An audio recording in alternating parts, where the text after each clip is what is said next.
Hello everyone, and welcome back to the realm of love, adventure, and magic.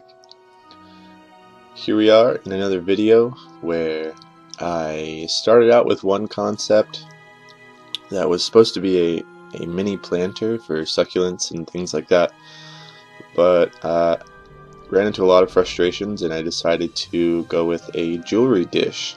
This jewelry dish is plant themed. I'm making the bark, the little stump of it now, with a pine cone for the depth texture and a piece of tree that I found out in the desert. Here I'm making an imprint with a leaf off of a local tree, and with that I'll let you enjoy the rest of the video.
And there we go. So, short video this week. I'm trying out a new structure for my videos, but I hope you guys enjoyed. Leave a like, comment, make sure to subscribe if you want to see more, and let me know what you think in the comments. Talk to you guys later. Bye.